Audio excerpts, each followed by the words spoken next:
daw kung ako ay nagpunta dito sa Czech Republic, tapos gusto ko umuwi ng Pilipinas, pero extend ako sa trabaho ko. For example, ako ngayon dito sa trabaho ko, naka 2 years na ako, gusto kong umuwi ng Pilipinas. Ako ba ay magbabayad ng airport ticket ko, pauwi, at saka gano'ng katagal yung aking bakasyon sa Pilipinas. So, ganito po yan. Guys, sa mga nasa sa Pilipinas pa, i-explain ko sa inyo.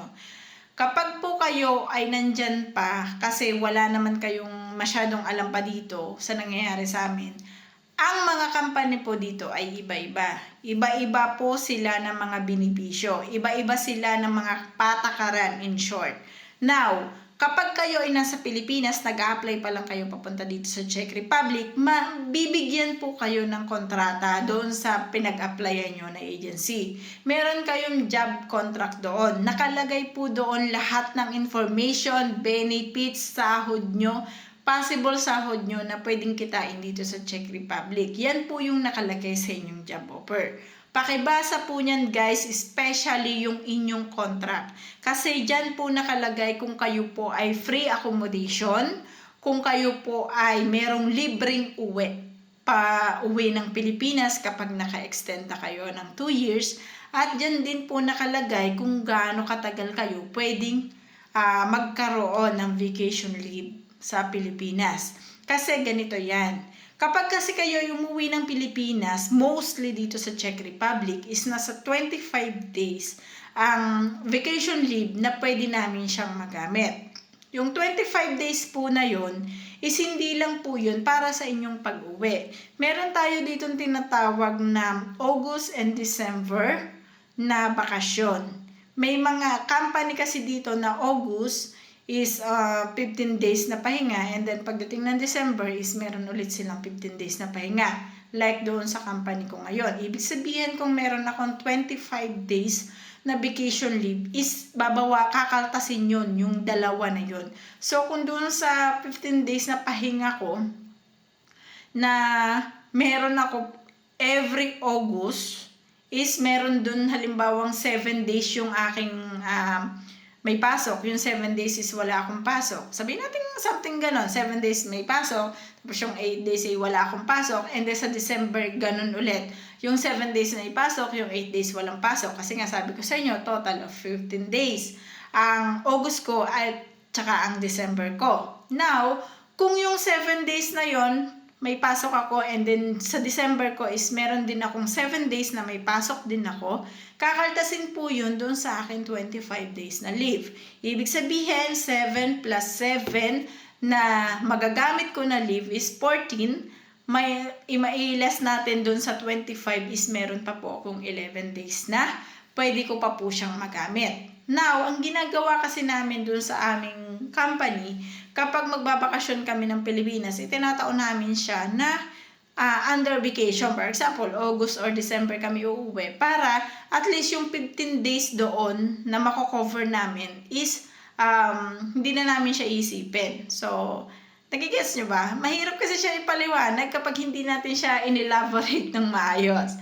Pero yun lang yung masasabi ko. Ganun yung ginagawa namin August and December. Ngayon, syempre, paano naman kung ang company nyo namili kung anong month kayo uwi? Hindi siya natapat ng long vacation nyo na August or December. Paano naman kung halimbawa March kayo pinauwi? Syempre, alanganin yun, di ba? So, ang ginagawa namin dyan, binabayaran namin siya ng pasok. So, magpapasok kami ng papasok, pero hindi namin siya pababayaran during time na kami ay nakarest. Ibig sabihin, kung for example, may pasok ako ng Monday, Tuesday, then Wednesday, Thursday, wala akong pasok. Papasok ako ng Wednesday, pero hindi ko siya pababayaran. Parang ipapatago ko siya doon sa aming company. And then, pag uwi ko, saka siya kakaltasin lahat ng ipinatago ko. So, ganun yung ginagawa namin doon sa company namin. Pero, syempre, hindi naman pare-pareho ang company. What if naman na talagang kailangan yung ganun. Mostly naman talaga,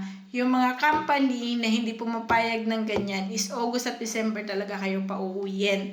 Kasi yung August at December talaga, wala talagang pasok. Especially or mostly kapag ikaw ay sa Japanese company nagtatrabaho. Yan, halos wala talagang pasok niyan ang August at saka ang December.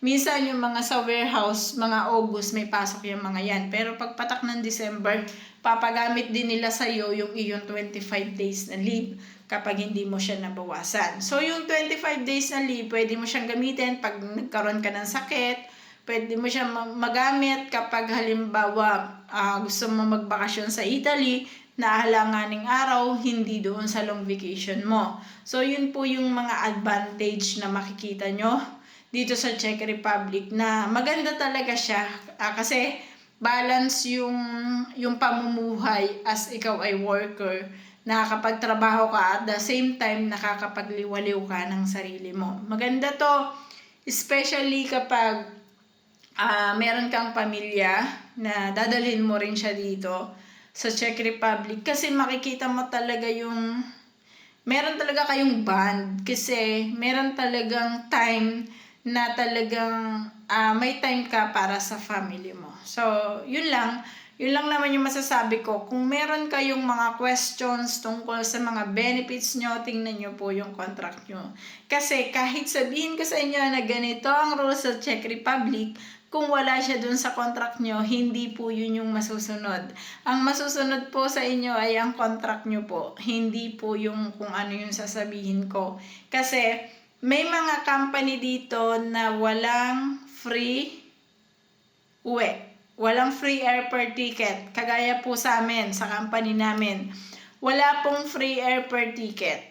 So, every 2 years, kung gusto naming umuwi, kahit 6 months pa lang kami, 1 year pa lang kami, gusto naming umuwi, basta may available na leave, basta pinayagan ka ni supervisor, pwede kang umuwi, pero sarili mong gastos ang gagastusin mo. Yung mga katrabaho ko, umuwi po sila, minsan every December, nauwi sila. So, meron akong katrabaho na talagang every December, umuwi siya. 1 buwan at kalahati siya sa Pilipinas na uwi.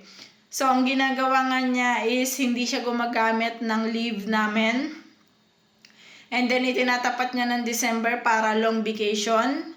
And then, yung kulang niya, kung halimbawa kinukulang siya ng leave, ang ginagawa niya is pumapasok siya ng overtime pero hindi niya pinapabayaran para pagka umuwi siya is magamit niya. So, ganun yung mga ilan sa mga tips na pwede niyong ma-apply kung sakali na makapunta na kayo dito sa Czech Republic. Pero sasabihin ko sa inyo, iba-iba po ang rules kada company. So, tingnan nyo muna sa inyong contract. Baka kayo mag-demand, hindi naman talaga siya ka-demand-demand. Baka sabihin nyo na, libre yung uwi daw ng Pinas eh. Hindi po lahat libre. So, meron talagang iba na hindi po talaga libre. Kagaya nga sa amin, hindi kami libre uwi. So, yun lang. Thank you.